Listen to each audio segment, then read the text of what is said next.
নমস্কাৰ, মই জয়শ্ৰী ৰাজবংশী পুনৰ আপোনালোকৰ ওচৰলৈ আজি আন এগৰাকী অতিথিক লৈ আহিছোঁ। আজি আমাৰ ওচৰত আছে নীলাক্ষী বৈশ্য। নীলাক্ষী বৈশ্যৰ ওচৰলৈ যোৱাৰ আগত মই ব্যক্তিগতভাৱে কিছুমান কথা ক'ব বিচাৰিছোঁ, কাৰণ নীলাক্ষী বৈশ্যক মই ব্যক্তিগতভাৱে বহুত আগৰ পৰাই জানো। স্কুলৰ দিনৰ পৰা আজি এইটো পৰ্যায়লৈ অহাৰলৈকে নীলাক্ষী বৈশ্যৰ যিটো যাত্ৰা, সেই যাত্ৰাৰ মই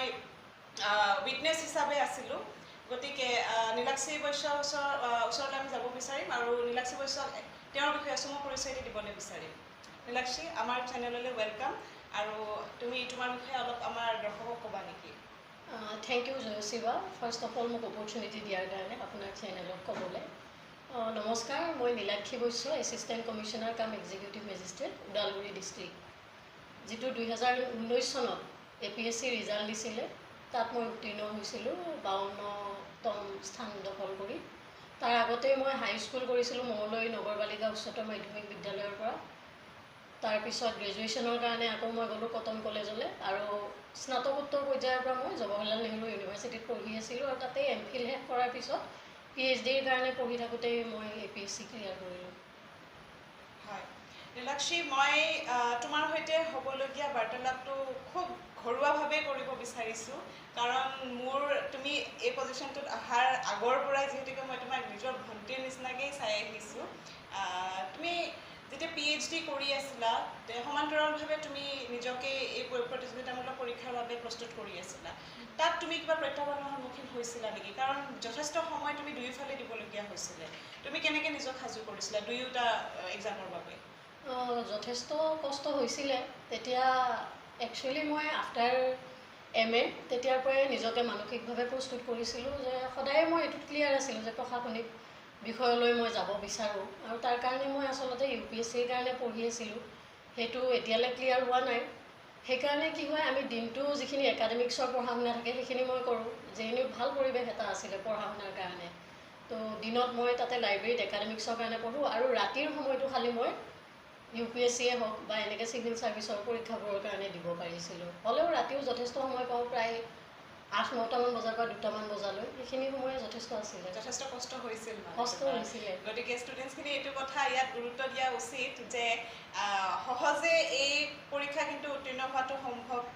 সম্ভৱ নহয় বুলি মই নকওঁ, কিন্তু যথেষ্ট কষ্টকৰ হয়। কাৰণ আপোনালোকে দেখিছে যে নীলাক্ষীয়ে প্ৰথমতে দিনত নিজৰ PhDৰ কাৰণে কষ্ট কৰিছিলে, আকৌ যিকণ সময় বাচিছিলে সেইকণ সময়ত নিজক আকৌ এইটো এক্সামৰ কাৰণে নিজক প্ৰিপেয়াৰ কৰিছিলে। নীলাক্ষী, এটা কথা কোৱা, তুমিতো দিল্লীত আছিলা। দিল্লীত তুমি APSCৰ যিখিনি ষ্টাডি মেটেৰিয়েলছ সেইখিনি তুমি পাইছিলানে তাতে? দিল্লীত আচলতে কি হয়, APSCৰ যিখিনি ধৰি লওক জেনেৰেল ষ্টাডিজ হওক বা বাকীবোৰ বিষয় হওক, মোৰ আছিলে পলিটিকেল ছায়েন্স এণ্ড ছ'চিয়'লজি। আৰু আমি যিটো চিলেবাছত দিছিলোঁ তেতিয়া পলিটিকেল ছায়েন্স বেচিকেলি গ্ৰেজুৱেশ্যনৰ যিখিনি চিলেবাছ হয় মোটামুটি সিমানখিনিয়ে হয়, গুৱাহাটী ইউনিভাৰ্চিটি যদি আমি চিলেবাছ চাওঁ। মই কিয় সুধিছোঁ, তুমি যিহেতুকে দিল্লীত আছিলা, তো আৰু অসমৰ এই পৰীক্ষাটোৰ বাবে যিখন পেপাৰ আছিলে পলিটিকেল ছায়েন্স, গতিকে চিলেবাছটো নিশ্চয় অলপ বেলেগ আছিলে। অলপ বেলেগ আছিলে। জেনেৰেল ষ্টাডিজতে যদি যাওঁ আমি হিষ্ট্ৰীত, তেতিয়াহ'লে অসম বুৰঞ্জী পাই যাওঁ। তাৰপিছত ছ'চিয়'লজিটো অসমৰ স্পেচিফিক বস্তুবোৰো দিব পাৰিলে ভাল। তো সেইখিনিৰ কাৰণে মই কি কৰিছিলোঁ, যিমান পাৰোঁ মোৰ বান্ধৱীসকলে যথেষ্ট সহায় কৰিছিলে দেই। অসমত যিখিনি আছে তেওঁলোকে APSCৰ কাৰণে পঢ়ি আছিলে, গতিকে তেওঁলোকে মোক মেটেৰিয়েলবোৰ এনেকৈ পোষ্ট কৰি দিয়ে। তাৰ উপৰি যিখিনি নাপাওঁ সেইখিনি মই অনলাইনতো ৰিলাই কৰিব লগা হৈছিলে। আৰু অসম হিষ্ট্ৰী বা যিখিনি আমাৰ অসমৰ পাৰ্ট, যিহেতুকে নতুন পেটাৰ্ণ আহি আছে, আৰু নতুন পেটাৰ্ণত অলমষ্ট 35% আছাম বেছড হ'ব কুৱেশ্যনছখিনি। গতিকে সেইখিনি কুৱেশ্যনৰ বাবে তুমি নিজক কোনখিনি মেটেৰিয়েলৰ দ্বাৰা প্ৰস্তুত কৰিছিলা, বা তুমি নিজৰ বিষয়সমূহৰ বাবে কেনেধৰণৰ কিতাপ পঢ়িছিলা, কিমান সময় দিছিলা, আমাক অলপ বিতংভাৱে ক'বা নেকি? মই আচলতে প্ৰথমতে কৈছোঁৱেই, কাৰণ মই দুটা কাম একেলগে কৰি আছিলোঁ, গতিকে মোৰ হাতত ইমান বেছি সময়ো নাছিলে। আৰু APSCত মোৰ এইটো সুবিধা হ'ল, মই জানিছিলোঁ যে মানে চিলেক্টেড FU কোনখিনি পঢ়িলে মোৰ হ'ব। তো সেনেকৈ মই বাছি লৈছিলোঁ। এতিয়া অসম বুৰঞ্জীয়ে যদি চাওঁ, আকৌ হিষ্ট্ৰী মোৰ 5 কোৰ্চ আছিলে। তো 5 কোৰ্চৰ হিষ্ট্ৰীৰ যিখিনি কিতাপ আছিলে মই সেইখিনি ৰেফাৰেঞ্চ লৈ লৈছিলোঁ, যাতে ধৰি লওক মোৰ কাৰণে কি আছিলে, so' that it can become only revising, আকৌ মই আৰু চাব নালাগে। তো তেনেকৈ সুবিধা হৈছিলে। প্ৰিলিমছৰ পৰা মেইনছলৈকে মাজত কিমান সময়ৰ ব্যৱধান পাইছিলা? মাজত আমাৰ আছিলে নেকি 3 মাহমান আছিলে চাগে 3 মাহমান 3 মাহত অৰ্থাৎ তুমি 6খন পেপাৰ তুমি ৰেডি কৰিবলগীয়া হৈছিলে এইফালে তোমাৰ PhD আছিলে গতিকে 6খন পেপাৰ ৰেডি কৰিবৰ কাৰণে তুমি সময় কিবা ভাগ কৰি লৈছিলা নেকি কাৰণ হয়তো তুমি পাছ কৰি ওলাই গ'লা হয়তো এই মুহূৰ্ততো বহুত তেনেকুৱা ষ্টুডেণ্ট আছে যোনে চাকৰি কৰি নিজক এক্সামৰ বাবে প্ৰিপেয়াৰ কৰি আছে গতিকে তুমি অকণমান ষ্ট্ৰেটেজি এটা ক'বা নেকি যে কিমান সময়ত এখন পেপাৰ তুমি শেষ কৰিব পাৰিছিলা নিজৰ ব্যক্তিগত এক্সপিৰিয়েঞ্চখিনি মোৰ ব্যক্তিগত এক্সপিৰিয়েঞ্চৰ পৰা ক'ম যদি আপোনালোকে ধৰি লওক দিম বুলি ভাবিছে প্ৰথমটো ষ্টেপে হয় গৈ আপোনালোকে চিলেবাছটো চাই লওক চিলেবাছটো এবাৰ ভালকৈ বুজি লোৱাৰ লগে লগে আচলতে যথেষ্ট সহজ হৈ যায় আৰু তাৰপিছতেই চিলেবাছটো চাই কোনখিনিনো আচল কিতাপ যেনে আমি যদি চাওঁ এতিয়া জিঅ'গ্ৰাফী হিষ্ট্ৰী ইকনমিক্স আটাইখিনিয়ে লাগে আৰু যিসকলে প্ৰশাসনিক পৰীক্ষাৰ কাৰণে পঢ়িছে তেওঁলোকে জানে NCERT বুকছ আৰ দ্য মূল মন্ত্ৰ গতিকে NCERT 11 আৰু 12ৰ এই কিতাপখিনি পঢ়িলোঁ এইখিনি শেষ কৰি ল'লোঁ তাৰপিছতে মই অপশ্যনেল এটাকৈ শেষ কৰিছিলোঁ কাৰণ ছ'চিয়লজি বিষয়টো মোৰ আগত নাছিলে কিন্তু ছ'চিয়লজিত অকণমান যিখিনি থিয়ৰী আছিলে সেইখিনি পলিটিকেল ফিলচফিৰ দৰে আছিলে তো মই যেতিয়া বিষয় লৈছোঁ তেতিয়া আচলতে মই চিলেবাছবোৰ মিলাই চাইহে বিষয়টো লৈছোঁ যে এইটো অলপমান ফেমিলিয়াৰ হয় তো এইটো বিষয় ল'লে চাগে মোৰ সোনকালে হ'ব প্ৰিপাৰেশ্যন বিষয় বাছনিৰ সময়ত কোনবিলাক কথা মনত ৰাখি বিষয়টো বাছনি কৰাটো সঠিক হ'ব বুলি আপুনি ভাবে যিহেতুকে আপুনি ক'লে আপুনি চিলেবাছ চাই নিজৰ লগত মিলাই আপুনি লৈছিলে গতিকে ছায়েন্সৰ বেকগ্ৰাউণ্ডৰ ষ্টুডেণ্ট এটাই যদি আজি আৰ্টছৰ ছাবজেক্ট লৈ এই পৰীক্ষাত বহিব বিচাৰে তো কেনেধৰণে সেই বিষয় বাছনিটোত মন দিয়াটো উচিত হ'ব যদি এটা উদাহৰণ দিব যাওঁ এতিয়া জেনেৰেল ষ্টাডিজৰ পেপাৰখনেই যদি চাওঁ তেতিয়াও ইণ্ডিয়ান পলিটিৰ বহুতখিনি প্ৰশ্ন থাকে প্ৰায় 5-6টা প্ৰশ্ন থাকে গতিকে অলপ সুবিধা হৈ যায় যদি পলিটিকেল ছায়েন্স বিষয়টোৱে লৈ তেতিয়াহ'লে পলিটিকেল ছায়েন্সৰ এখন পেপাৰৰ কাৰণেও অলপ পঢ়া হৈ যায় আৰু জেনেৰেল ষ্টাডিজৰ কাৰণেও হয় কিন্তু আকৌ তাৰ লগত এটা কথা আছে স্ক'ৰিংটো কেতিয়াবা বহুতে ভাবে যে বেলেগ বিষয়তকৈ অলপ কম হয় গতিকে সেইটো আকৌ যিজনে লয় তেওঁ ভাবি চাব লাগিব আচলতে চব বিষয়ৰে এটা লেংগুৱেজ থাকে আমি যেতিয়া পঢ়ি গৈ থাকোঁ তেতিয়া গম পাওঁ যে এই বিষয়টোৰ লেংগুৱেজ এইটো হয় ছ'চিয়লজিৰ লেংগুৱেজ এইটো হয় তো মানুহে যেতিয়া নিজে পঢ়ে তেতিয়াই গম পায় আচলতে তো সেইটো অকণমান পঢ়ি চাই তেতিয়া ধৰি লওক পলিটিকেল ছায়েন্স মই এইকাৰণে লৈছিলোঁ কাৰণ গ্ৰেজুৱেশ্যনৰ পৰা মই ফেমিলিয়াৰ হয় ছ'চিয়লজি মই আপোনাক ক'লোৱেই ছ'চিয়লজিৰ অলপমান বস্তু ইয়াৰ লগত মিল আছিলে গতিকে মোৰ লাগিলে এইটো মই এই 3 মাহৰ ভিতৰত পাৰিম পঢ়িবলৈ আপোনাৰ বিষয় আছিলে পলিটিকেল ছায়েন্স আৰু ছ'চিয়লজি মেক্সিমাম ষ্টুডেণ্টৰে এইটো কম্বিনেশ্যনে আমি দেখিবলৈ পাওঁ হয় এডুকেশ্যন লয় নহ'লে ছ'চিয়লজিৰ লগত পলিটিকেল ছায়েন্স লয় গতিকে কিবা এই কম্বিনেশ্যনটোৰ কিবা কেমিষ্ট্ৰি আছে নেকি যে এই দুটা বিষয় ল'লে বেছি স্ক'ৰিং হ'ব বা এডুকেশ্যন ল'লে বেছি স্ক'ৰিং হ'ব তেনেকুৱা কিবা বিশেষ পেপাৰ থাকে নেকি আপোনালোকে যিহেতুকে এই এক্সামটো পাৰ কৰি আহিছে তেনেকুৱা থাকে নে যে এইখন পেপাৰ বেছি স্ক'ৰিং বা এইখন পেপাৰ কম স্ক'ৰিং কাৰণ বহুতখিনি কমপ্লেইনো শুনা যায় যে ছ'চিয়লজি বহুত কম স্ক'ৰিং হয় বুলি আপোনাৰ স্ক'ৰ্ছ কেনেকুৱা আছিলে মোৰ একচুৱেলি স্ক'ৰ্ছ বেলেঞ্চড আছিলে বহুত বেছিও নাছিলে আৰু কমো নাছিলে যেনে ধৰি লওক 200 নম্বৰৰ হয় তো 200 নম্বৰৰ মই ছ'চিয়লজিয়ে মোৰ একজেক্ট ফিগাৰটো মনত নাই কিমান আছিলে কিন্তু ধৰক এনেকুৱা পাওঁ 120 110 ঠিক তেনেকৈ পলিটিকেল ছায়েন্সতো এখনত চাগে 130 মান পাইছিলোঁ আকৌ এখনত 110 মান তো এইটো চাবলৈ গ'লে ইমান বেছিও নম্বৰ নহয় কাৰণ যদি মোৰ লগৰ কিছুমানে পাইছিলে এডুকেশ্যনত 160 মান পাইছিলে তো সেইটো মানুহে ভাবে যে এই বিষয়টোত স্ক'ৰিং কম হয় নেকি আচল কথাটো এইটোৱে হয় এতিয়া ছ'চিয়লজি হওক বা পলিটিকেল ছায়েন্স হওক এই বস্তুখিনি থিয়ৰী অৰিয়েণ্টেড হয় আফটাৰ ছাম এক্সটেণ্ট আৰু বেছি মাৰ্কছ স্ক'ৰ কৰাৰ বৰ বেছি এটা স্ক'প নাথাকে কিন্তু আকৌ যদি চাই মই আকৌ এডুকেশ্যন লৈ ল'লে এডুকেশ্যনৰ চিলেবাছটো বহুত হিউজ হয় কি ঠিক মই সেইখিনি সময়ত ইমানখিনি চাগে পঢ়ি শেষে কৰিব নোৱাৰিলোঁ হয় আপুনি ছ'চিয়লজিৰ কাৰণে কোনবিলাক কিতাপ ফ'ল' কৰিছিলে ছ'চিয়লজিৰ যিখিনি ইগন'ৰ বুকছ আছিলে যিটো মানে কনভেনশ্যনেলি আমাৰ চিভিল ছাৰ্ভিচৰখিনিয়ে পঢ়ে সেইখন লৈছিলোঁ আৰু মই এইটো মিছা নকওঁ গাইড বুকৰো মই সহায় লৈছিলোঁ কিন্তু গাইড বুকত কি হয় কেতিয়াবা লেংগুৱেজবোৰ বৰ এটা ভালকৈ নাথাকে যিখিনি আমাৰ ধৰি লওক আমি মাৰ্কেটত পাওঁ গতিকে লেংগুৱেজটোত মই মানে সেইটো কনফিডেঞ্চ আছিলে যে লেংগুৱেজটো মই নিজে বনাই ল'ম মোক জাষ্ট ইনফৰ্মেশ্যনখিনি লাগে আপুনি নোটছ প্ৰিপেয়াৰ কৰিছিলে নোটছ প্ৰিপেয়াৰ কৰিছিলোঁ কিন্তু নোটছতকৈ মই বেছি গুৰুত্ব দিছিলোঁ মই ৰুমতে বহি লৈ মানে মক টেষ্ট দিছিলোঁ নিজে মেইনছৰ আৰু সেইটো যথেষ্ট ভাল এটা আইডিয়া আছিলে মানে কাৰণ আৰু আপোনাৰ এই পেপাৰসমূহৰ কাৰণে মানে নিজক প্ৰিপেয়াৰ কৰাৰ টাইমত আপুনি কোচিঙৰ সহায় লৈছিলে নেকি বা আপুনি ভাবে নেকি কোচিং লোৱাটো বাঞ্ছনীয় কম্পালচৰি মেণ্ডেটৰী বুলি ভাবে নেকি বা কোচিং নোলোৱাকেও এজন কেণ্ডিডেটে এই এক্সামটো ক্লিয়াৰ কৰি যাব পাৰে কাৰণ বিভিন্ন সময়ত আমি দেখা পাওঁ যে কাৰোবাৰ বাবে কোচিং লোৱাটো সম্ভৱ নহ'বও পাৰে হয়তো সময়ৰ অভাৱত হওক বা নিজে যিটো জেগাত বাস কৰিছে সেই জেগাত হয়তো ভাল কোচিং ফেচিলিটিজ নাথাকিবও পাৰে গতিকে কাৰোবাৰ মনত এনেকুৱা ভাবো আছে যে কোচিং নোহোৱাকৈ এইটো এক্সাম ক্লিয়াৰ কৰাটো সম্ভৱ নহয় আপুনি কি ক'ব বিচাৰিব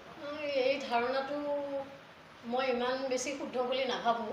যে কোচিং নোলোৱাকৈ এই পৰীক্ষাটো পাছ কৰিব নোৱাৰি যদি মই সহজ ভাষাত ক'বলৈ যাওঁ আচলতে আপোনালোকে যদি একাগ্ৰতাৰে পঢ়ে খুব বেছি আপোনালোকে 2 বছৰ সময় দিয়ক নিজকে কোচিং ল'লে কি হয় আচলতে আমি কি হয় বস্তুখিনি আমাৰ হাতত আহি যায় সেইটোৱে সুবিধা কিন্তু তাৰ পিছতো কষ্টখিনি আমি নিজেই কৰিব লাগিব আৰু কেতিয়াবা আপোনালোকৰ এনেকুৱা লাগিব দিল্লীতে যিমানবোৰ কোচিং চেণ্টাৰ আছে প্ৰায় 1.5 লাখ এখন পেপাৰতে লৈ লয় গতিকে সেইটো এনেকুৱা লাগে after the coaching is being done যে মোৰ 1.5 লাখ টকা পানীত পৰি গ'ল কেতিয়াবা কিছুমান মানুহৰ এই ফিলিংটো আহে কিন্তু এইটোও নহয় যে কোচিং কৰি একো লাভ নহ'ল মই এইটোৱে ক'ব বিচাৰিছোঁ আপোনালোকে মেটেৰিয়েলবোৰ আজিকালি কি হয় আগৰ দৰে ইমান বেছি বাধা নাই মনটো আচল কথা তো বহুতবোৰ ভাল অনলাইন চেনেল আছে এতিয়া মই আহি ওদালগুৰিত থাকোঁ এতিয়া মোৰ কাৰণে ধৰা হ'ল হিন্দু নিউজ পেপাৰখনে সহজলভ্য নহয় গতিকে এতিয়া মই ৰিলাই কৰিবই লাগিব এতিয়া মই অনলাইন যিখিনি চ'ৰ্চ পায় কিছুমান ভাল চ'ৰ্চ আছে মুনাল আছে ইনচাইট আছে মই তেওঁলোকৰ এডভাৰটাইজ কৰিব বিচৰা নাই কিন্তু কথাটো হয় কি যে যদি আমি কোচিং যাব নোৱাৰোঁ ইউটিউবতে চাব মই যেতিয়া প্ৰথম প্ৰিপাৰেশ্যন কৰিছিলোঁ তেতিয়া মই জিঅ'গ্ৰাফী মোৰ কাৰণে এটা পুৰা নতুন বিষয় ইকনমিক্স মোৰ কাৰণে এটা সম্পূৰ্ণ নতুন বিষয় আৰু তেতিয়া কিন্তু মই কনচেপ্টবোৰ ক্লিয়াৰ কৰিবৰ কাৰণে ইউটিউবৰ ভিডিঅ'বোৰ চাইছিলোঁ প্ৰথম কিন্তু সেইখিনি এনাফ কেতিয়াও নহয় আমি চবেই জানো যে প্ৰশাসনিক পৰীক্ষাৰ বছৰে নতুন বস্তু এড হৈ গৈ থাকে তো সেইখিনি হোমৱৰ্ক সদায় নিজেই কৰিব লাগিব আমি এতিয়ালৈকে নীলাক্ষী বৈশ্যৰ ষ্টুডেণ্ট লাইফ বা প্ৰিপাৰেশ্যনৰ টাইমৰ যিখিনি সংগ্ৰাম আছিলে সেই বিষয়ে যথেষ্ট আমি গম পালোঁ বা নীলাক্ষী বৈশ্যইও আমাৰ ষ্টুডেণ্টছখিনিক বা আমাৰ ভিউৱাৰ্ছখিনিক যথেষ্ট ষ্ট্ৰেটেজিৰ বিষয়ে ক'লে কেনেধৰণে নিজক প্ৰিপেয়াৰ কৰিব পাৰি এতিয়া আহকচোন অলপ আমি নীলাক্ষী বৈশ্যৰ বৰ্তমান ৱৰ্ক লাইফৰ বিষয়ে অলপ জানিবলৈ চেষ্টা কৰোঁ কাৰণ তেখেত এগৰাকী কম বয়সৰ বুলি কৈছোঁ প্ৰশাসনিক বিষয়া গতিকে তেনে অৱস্থাত ঘৰৰ পৰা দূৰত থাকি প্ৰফেশ্যনেল লাইফত হওক বা পাৰ্চনেল লাইফত হওক তেওঁ কেনেধৰণৰ প্ৰব্লেমছ বা প্ৰত্যাহ্বানৰ সন্মুখীন হৈছে বা এই জবটো তেওঁ যে যিটো ভাবি ইমান কষ্ট কৰি এই জবটোলৈ আহিছে সেই তেওঁ ভবা মতে হৈছে নে নাই অলপ আমি জানিবলৈ চেষ্টা কৰিম একচুৱেলি আমাৰ জবটো যথেষ্ট চেলেঞ্জিঙো হয় এট দ্য ছেইম টাইম এক্সাইটিঙো হয় কাৰণ কি হয় সদায় এতিয়া এই জিলাখনত যেতিয়াৰ পৰা আহিছোঁ সদায় নতুন কাম আহি যায় এমাহমান আমি এটা কাম কৰি থাকোঁ আকৌ নেক্সট মাহৰ পৰা আমাৰ নতুন কিবা এটা কাম আৰম্ভ হয় এনেকৈ ভাল লাগে কিন্তু কিছুমান প্ৰব্লেমো নথকা নহয় আছে কিন্তু এই প্ৰব্লেমটো ধৰি লওক ঠাই বুলি নহয় আচলতে কি হয় গোটেই ষ্ট্ৰাকচাৰটোতে আমি যদি চাওঁ আমাৰ বেটছত বহুতখিনি ছোৱালী হৈছে ACS হওক বা বাকীবোৰ এলাইড ছাৰ্ভিচতেই হওক কিন্তু আগতে ৰিপ্ৰেজেণ্টেশ্যন একেবাৰে কম আছিলে আৰু মই নতুনকৈ জইন কৰি অলপ খোকোজা অনুভৱ কৰা সেইটো আছিলে কাৰণ তেতিয়া আমাৰ যিটো DC অফিচ হয় ইয়াতে ময়ে একমাত্ৰ ফিমেল অফিচাৰ আছিলোঁ তো বিভিন্ন ধৰণত ধৰি লওক আপুনি যদি চাব যায় তেতিয়া এগৰাকী যদি আকৌ আপোনাৰ কথাবোৰ যিমানে যি হওক one female can understand the another one better than a man right তো সেইটোত অলপমান অসুবিধা আছিলে নোহোৱা নহয় কিন্তু সেইটো অসুবিধা ইমানো গুৰুত্বৰ নহয় কাৰণ আমি এতিয়া এনেকৈ আগবাঢ়ি আহিলেহে আকৌ এজনকৈহে হয়তো কোনোবা দিনা 1000জন হ'ব তো সেই আশাটো আছে আৰু এতিয়া যদি কামৰ কথা কওঁ আচলতে কষ্টকৰ হয় বহুত বেছি ৰাতিপুৱা ওলাওঁতে গম পাওঁ সেইকাৰণে ৰাতিপুৱাই ভাত পানী খাই মেলি ওলাই লওঁ আৰু তাৰপিছত ৰাতি কিমান দেৰি হ'ব কিন্তু সেইটো আমি গম নাপাওঁ কেতিয়া উভতি আহিম অকলে থকাৰটো হয় অকলে থাকিব লাগে কিন্তু এইটো ইমান বেছি ফিল নহয় কাৰণ বেছিখিনি সময় এনেকৈ কাম চাম কৰি থাকোঁতেই যায় তো সেইকাৰণে অকলে থাকোঁ এনেকৈ ধৰক ইমান বেছি অনুভৱ নহয় মই এই প্ৰশ্নটো এইকাৰণেই সুধিছোঁ কাৰণ কয় যিটো আমাৰ জেণ্ডাৰ জাষ্টিছ বুলি যিটো কয় এগৰাকী পুৰুষৰ বাবে যিমান চেলেঞ্জিং এগৰাকী নাৰীৰ বাবেও সিমানেই চেলেঞ্জিং ডেফিনেটলি তাতকৈ বেছি চেলেঞ্জিং এইটো আমি একচেপ্ট কৰিব পাৰোঁ বা নকৰিব পাৰোঁ এইটো আমাৰ ব্যক্তিগত মতামত কিন্তু নীলাক্ষী বৈশ্য এনেকুৱা এগৰাকী ষ্টুডেণ্ট লাইফৰ পৰাই গৈছে এনেকুৱা এগৰাকী ছোৱালী আছিলে যোনে কোনো প্ৰত্যাহ্বান হিচাপে নলয় সকলো বস্তু হাঁহি মুখেৰে চেলেঞ্জ হিচাপে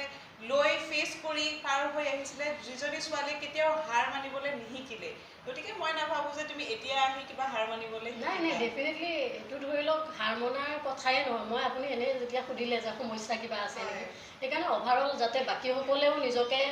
প্ৰিপেয়াৰ্ডো কৰে এট দ্য ছেইম টাইম এনেকুৱা নহয় যে ধৰি লওক 10টাৰ পৰা 5টালৈ আমাৰ চাকৰি এইটো কেতিয়াও নহয় তো এইখিনি জনাটো উচিত কাৰণ যিসকল এছপাইৰেণ্ট আছে আপোনালোকৰ কাৰণে কৈছোঁ যিসকলে এই ভিডিঅ'টো চাই আছে তো এইটো জানক আৰু আচলতে সেয়ে আপুনি কামটোক যেতিয়া ভাল পায় তেতিয়া যিকোনো প্ৰত্যাহ্বানেই হওক কিয় সেইটোকতো আপুনি বাধাটো নেওচিব পাৰেই সেইটো আপোনাৰতো PhD চাগে আধৰুৱা হৈ আছে PhD বৰ্তমানলৈ আধৰুৱা হৈ আছে গতিকে আপুনি আপোনাৰ PhD ডিগ্ৰীটো কমপ্লিট কৰিম বুলি ভাবিছে নে আধৰুৱাকৈ এৰি দিম বুলি ভাবিছে আশাটো আছে সম্পূৰ্ণ কৰিম বুলি কিন্তু চাওঁ কি হয় কাৰণ এতিয়াতো মই একেবাৰে সময় দিব পৰা নাই তো পিছত আকৌ খুব সম্ভৱ যদি মই সময় উলিয়াব পাৰোঁ হয়তো নতুন নতুন কাৰণেও আমি সময় দিবলৈ ইমান মানে দুয়োটা বস্তু মিলাব পৰা নাই আৰু মিলোৱাটো যথেষ্ট কঠিনো হয় তো লাহে লাহে যদি পাৰোঁ যথেষ্ট ইচ্ছা আছে যে PhDটো কৰিম কাৰণ অলম'ষ্ট 40% কাম মোৰ হৈছিলে আৰু এনেকুৱাও নহয় যে ধৰি লওক সেইটোক মই ইজিলি গিভ আপ কৰিবলৈ ৰেডি হয় গতিকে মোৰ আপোনালৈ শেষটি প্ৰশ্ন আপোনাৰ এই যাত্ৰাত আপুনি যিমান প্ৰত্যাহ্বানৰ সন্মুখীন হৈ আহিছে চব নেওচি সেই হেঙাৰসমূহ পাৰ হৈ আপুনি আজি নিজকে এগৰাকী প্ৰশাসনিক বিষয়া হিচাপে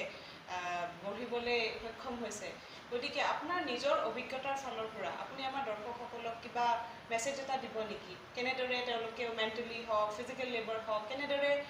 নিজক সেই সকলোবোৰ প্ৰত্যাহ্বান অতিক্ৰম কৰি তেওঁলোকেও যেন এদিন এনেকৈ নিজকে সফল ৰূপে চাব পাৰে আপোনাৰ প্ৰশ্নটোতে উত্তৰ আছে মেণ্টেলি হওক ফিজিকেলি হওক সক্ষম হ'ব লাগিব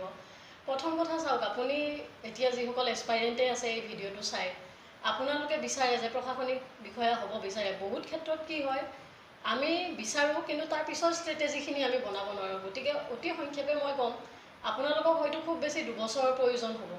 আপোনালোকে পঢ়াবোৰ আৰম্ভ কৰক NCERT 11-12 হিষ্ট্ৰী ইকনমিক্স জিঅ'গ্ৰাফী এই কিতাপকেইখন পঢ়ক ইণ্ডিয়ান পলিটি লাগিবই আপোনালোকে যি পৰীক্ষাই নিদিয়ে কিয় গতিকে কনষ্টিটিউশ্যনখন পঢ়ক আৰু তাৰ উপৰি নিয়মীয়াকৈ এখন বাতৰি কাকত পঢ়া কৰক পাৰিলে নেশ্যনেল যাতে তেতিয়া কি হয় আমি নজনাকৈ আমাৰ ভাষাবোৰো যথেষ্ট ভাল হ'বলৈ আৰম্ভ কৰে আমি ফৰ্মুলেট কৰিব পাৰোঁ আৰু তাৰপিছতে মই যেনেদৰে কৈছোঁ আপোনালোকে কুৱেশ্যন পেপাৰলৈ আহক তো ষ্ট্ৰেটেজি বনাই লওক প্ৰথম মই এইটো কৰিম দ্বিতীয়তে এইটো কৰিম মই সঁচা কথা কওঁ এই প্ৰত্যাহ্বানবোৰ মোৰ কাৰণে বৰ বেছি ডাঙৰ প্ৰত্যাহ্বান নহয় কাৰণ মই বহুত আগতেই জানো যে মই কি কৰিব গৈ আছোঁ তো সেইকাৰণে মই তেনেকৈ ষ্ট্ৰেটেজি বনাই লওঁ লৈ মই কাম কৰি গৈ থাকোঁ অৰ্থাৎ নিজৰ এটা ফাৰ্ষ্ট কথা নিজৰ এটা এইম থাকিব লাগিব Definitely. আপুনি you should be mentally prepared you should Yeah. Know' what you are going to do Yeah. Once you are final with your aim তাৰ পাছত আপোনালোকে সেই এইমটো এচিভ কৰিবৰ কাৰণে কোনটো ৰাস্তাৰে যোৱাটো ভাল হ'ব সেইটো আপোনালোকে নিজে ডিচাইড কৰি লওক নহয় আপোনাৰ এইটো ফাৰ্ষ্ট এটেম্প্ট আছিলে নহয় ফাৰ্ষ্ট এটেম্প নাছিলে আগতে এবাৰ মই প্ৰিলিমছ দিছিলোঁ কিন্তু সেইবাৰ MA পঢ়ি থাকোঁতেই মই দিছিলোঁ আহি তেতিয়া প্ৰিলিমছ ক্লিয়াৰ হোৱা নাছিলে গতিকে চাওক প্ৰথমবাৰ নীলাক্ষী বৈশ্যৰ প্ৰিলিমছ ক্লিয়াৰ হোৱা নাছিলে কিন্তু ছেকেণ্ডবাৰ প্ৰিলিমছ মেইনছ ভাইভা একেবাৰতে ক্লিয়াৰ কৰি লৈছে কাৰণ পিছৰবাৰ শ্বি ৱাজ ডেডিকেটেড যে মই এবাৰ ক্লিয়াৰ কৰিবই এট লাগিব the first time I was hesitant even কাৰণ মোৰ মেইন এইম আছিলে মই একাডেমিক্সতো যাব লাগে তো সেইকাৰণে মানে মই পৰীক্ষাটো দিব লাগে দিছিলোঁ আৰু টাইম বহুতে তেনেকেই দিয়ে সেইটো উচিত নহয় আচলতে পৰীক্ষা তেনেকৈ দিব আৰু মই নালাগে কিয় সুধিছোঁ বহুতে দিব লাগে কাৰণে দি উঠি যেতিয়া ক্লিয়াৰ নহ'ব নাম্বাৰ অফ ফেইলিয়াৰ এটেম্পছবিলাক কাউণ্ট কৰে নকৰিব ফেইলাৰ ইজ নৰ্মেল তো ফেইলাৰটোক একচেপ্ট কৰিব শিকক কাৰণ failure is a part of success I would say that গতিকে নিজৰ 100% দিয়াৰ পাছত যদি কোনোবা ফেইলিয়াৰ হয় মই ভাবোঁ সেইটোকহে ফেইলিয়াৰ বুলি নহয় তেতিয়া কিন্তু সেই মানুহজনৰ ভুল নাথাকে হয় কিন্তু আপুনি ফাৰ্ষ্ট এটেম্পটত আপুনি যদি নিজৰ 100% নিদিয়াকৈ যদি আপুনি Definitely. ফেইলিয়াৰ হৈছে সেইটো কিন্তু আপোনাৰ ভুল আছে আৰু সেইটোক আপুনি উদাহৰণ হিচাপে বেলেগক এইটো দেখুৱাব নোৱাৰে যে এই এক্সামটো বহুত টান হয় হয় কাৰণ ডেডিকেশ্যন থাকিলে APSC UPSC নহয় জীৱনৰ সকলো সংগ্ৰামেই পাৰ কৰিব পাৰে ডেফিনেটলি গতিকে থেংক ইউ নীলাক্ষী আমাক Thank you, ইমানখিনি টাইম জয়শ্ৰী দিয়াৰ বাবে Thank আৰু ভিউৱাৰ্ছসকল থেংক ইউ আপোনালোকে আমাৰ ভিডিঅ'টো ৱাটচ কৰাৰ বাবে থেংক ইউ